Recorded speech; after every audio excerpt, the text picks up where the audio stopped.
हिंदे, अगं काही येडी आहेस का? हा, सगळे कपडे ओले केले ना. इंदे, अगं अशी काय बघतेस तू? काय झालं तुला? इंदिया अगं बोल ना, काय झालंय ते? अगं सांग ना, मोठ्या बाईने दिलेला ग्लासच कसा आणलास तू? जा विचारताय त्यांना, विचारताय. विषय भरकटवू नको आनंदी. तू माझ्या भावाच्या खाण्यात शेंदूर कालवलास ना, त्याचं उत्तर दे आधी. मला जा विचारताय. हो, ज्यांनी तुमची ही हालत करून ठेवलीये त्यांना विचारलं का कधी जाब? विचारलं कधी तुमच्या वडिलांना का वडील म्हणून माझ्या चुका पोटात घालण्याच्या ऐवजी मला गादीवरून बेदखल का केलं? विचारलं का कधी तुम्ही तुमच्या भावाला, व्यंकट भाऊजींना, का माझ्या पाठीत खंजीर खुपसून गादीवरती नागोबासारखा कसा बसलास? विचारलं? तुमच्यापासून गादीचा हक्क हिरावून घेतात तेव्हा तुमच्या मनात आत्महत्येचा विचार आला होता ना? तेव्हा आली होती का त्यांना तुमची दया? ज्या आवाजाच्या जोरावर त्यांनी हे समज केलंय ना, तो आवाजच मी काढून घेतलाय,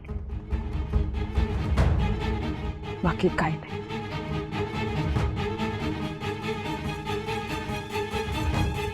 राहू दे, या तुमचा भाऊ येतोय, त्याच्या स्वागताची तयारी करा. जा, बसलायत काय?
विठुराया,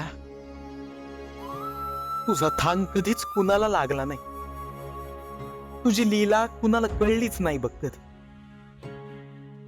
पांडुरंगा, अरे एवढं मोठं संकट आलं, माझी वाचा गेली, फार क्लेश झाला, पण या सगळ्यात माझा गोपाळ कीर्तन शिकायला तयार झाला.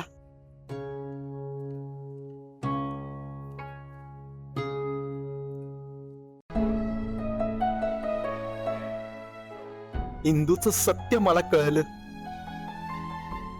पांडुरंगा, तिला मी तिचा हक्क मिळवून देणार होतो, पण माझी वाचाच हिरावली गेली. आता मी तिला तिचा हक्क कसा मिळवून देऊ?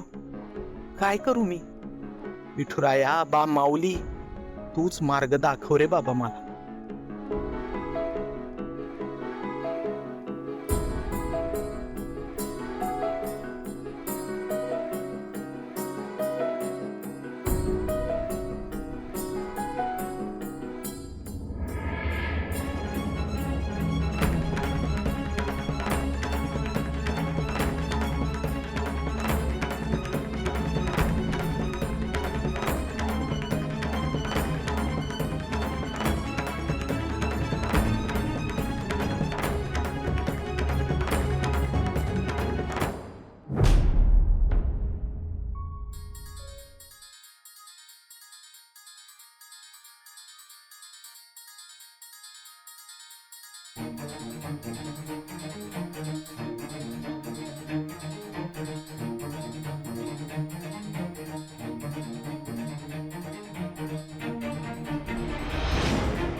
लोकांनी तुमच्या पाया पडावं म्हणून तुम्ही पाय पुढं करता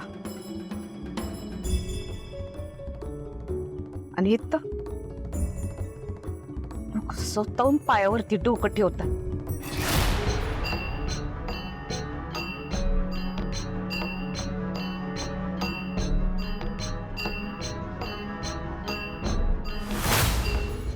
हे समजा उलट पण होऊ शकलं असत. पा लोक कसे नाचतात. तू कारणीभूत आहेस याला. तुझ्यामुळे माझ्या भावाचा आवाज गेलाय. हेच तुमच्या बाबतीत झालं असतं तर साधं कुत्रा तरी आलं असतं का तुम्हाला विचारायला.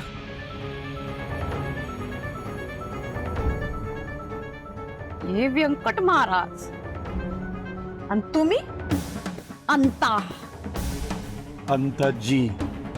काम न काजी म्हणा मला अंताजी.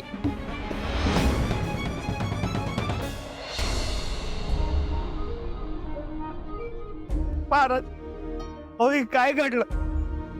अहो, आभाळ कोसळल्यासारखं झालं हो आमच्यावर. ज्यांनी कोणी हे पाप केलंय महाराज त्याला आम्ही सोडणार नाही. तुम्ही नावा पुढे ची लावा पी लावा काय पण उगवणार नाही. निस्त्या वांजोट्या गप्पा. तुमच्या पाठीवर पाय देऊन तुमचा भाऊ पुढे गेला आणि तुमच्याकडनं तुमचं सगळं हिसकावून घेतलं. गादी नाही तर मान नाही. हे व्यंकट महाराज यांना गादीचा मान आणि तुमच्या पदरी अपमान. व्यंकू महाराज अहो तुमचा आवाज म्हणजे विठूच्या वाडीचा आवाज. कसं काय झालं हो महाराज? कसं काय झालं महाराज?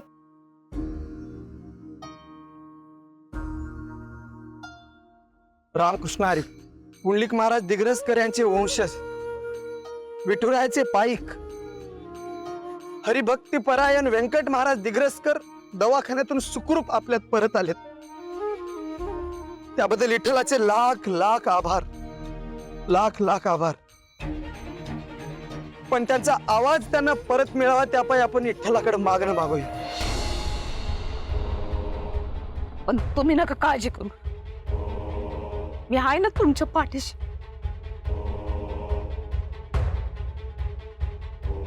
ज्या वाणीनं अख्ख्या गावाला येड लागलं ना तो आवाजाला सरी गळ्यात बंद करून टाकलाय.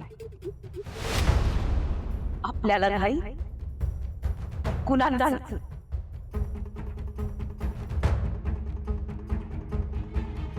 आणि यांना तर नाहीच नाही.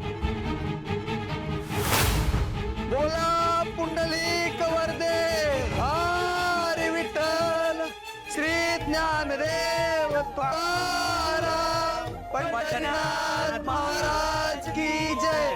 माऊली ज्ञानेश्वर महाराज की जय. जगदीश महाराज की जय. वैकुंठवासी दिग्रसकर महाराज की जय. सब संतांनी जय.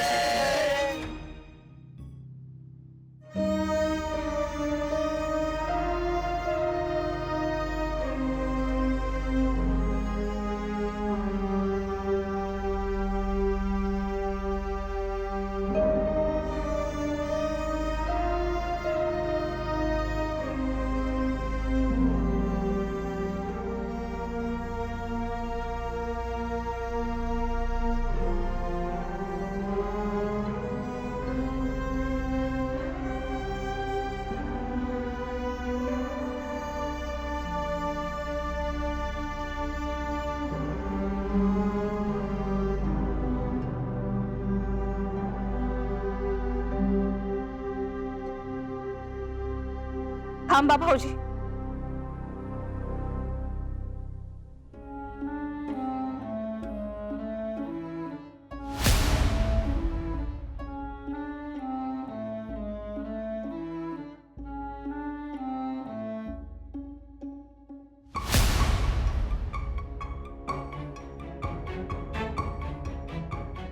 आल्या गेल्याची, शेजाऱ्या पाजाऱ्याची, समोरच्याची, मागच्याची, अंगणातल्याची, परसातल्याची उन्हाची बी दृष्ट लागू नये, इडापिडा टळो. ज्या माणसामुळे भाऊजींची ही अवस्था झाली आहे ना, त्याला चांगली शिक्षा मिळव.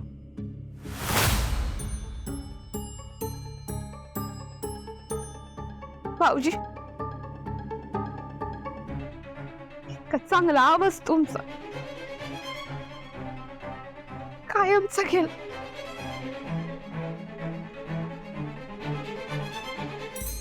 तुम्हाला दवाखान्यात भेटायला येऊ शकले नाही मी, पण काय करणार?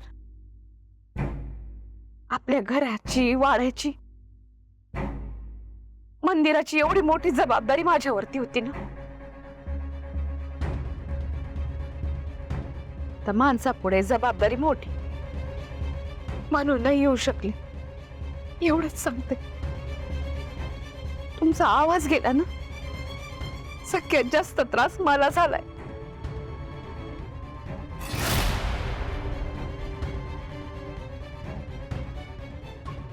शकुंतला बरी आहे ना माय?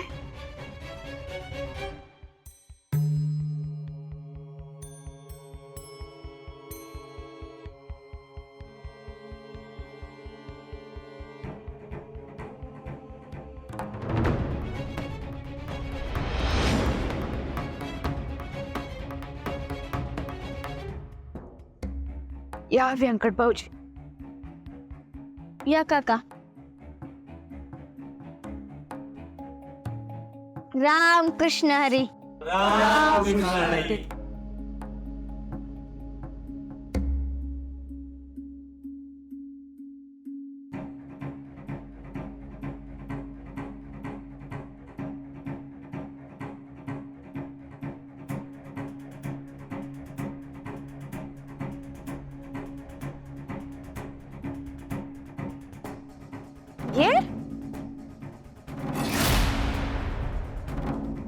ये ना.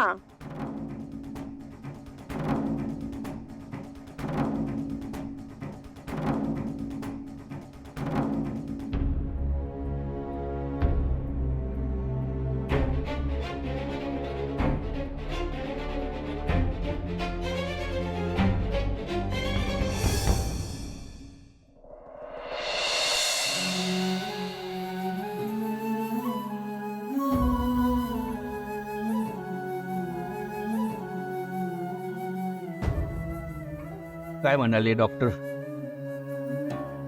व्यंकट महाराजांना आता जरा बरं आहे. औषध गोळ्या दिल्यात डॉक्टरांनी. पण आवाजाचं काय?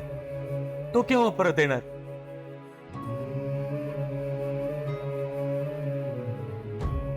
डॉक्टरचे प्रयत्न सुरू आहेत. एक मुंबईचे आवाजाचे स्पेशल डॉक्टर आहेत, त्याचं नाव डॉक्टर कायकणे. त्यांची लवकरात लवकर अपॉइंटमेंट घ्यायचे आमचे प्रयत्न सुरू आहेत.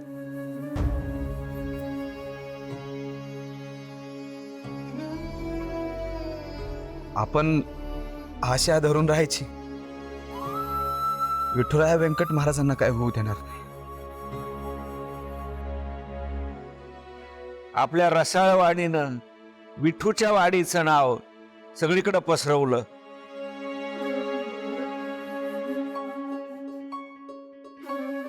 अशा व्यंकू महाराजांच्या बाबतीतच असं कसं दुर्दैवानं घडावं. आप्पा, आओ अप्पा, आता देवाच्या मनात काय आहे कुणास ठाऊक. तो चांगल्या माणसाची परीक्षा घेतो हे ऐकलं होतं, पण आता धडधडे डोळ्यांनी बघितलं सुद्धा.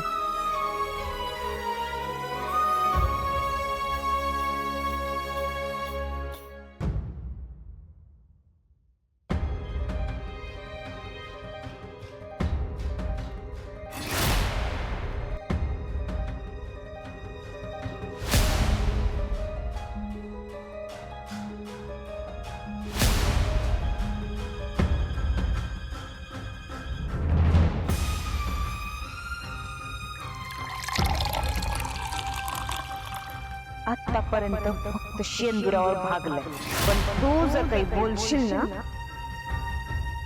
विष घालेल विष.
हिंदे अगं काही येडी आहेस का हा सगळे कपडे ओले केले ना.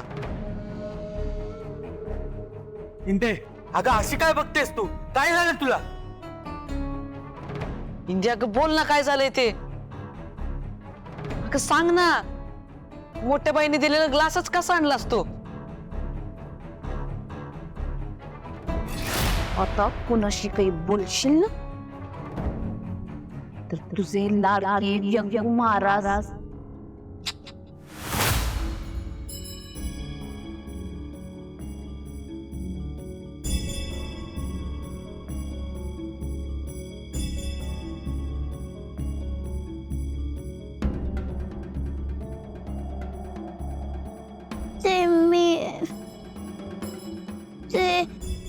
इंदू,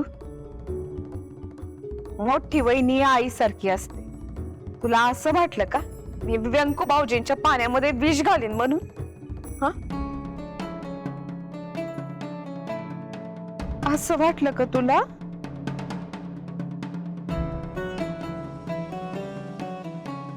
काय टुकुर टुकुर बघते माझ्याकडं? सांग मला, का बरं तो पाण्याचा ग्लास तू उधळला?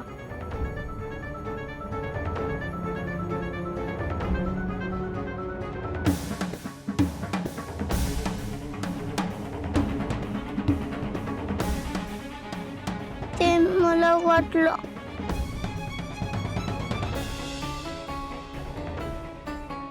नाही नाही, राहू दे, राहू दे. हो, मी समर्थ आहे, राहू दे.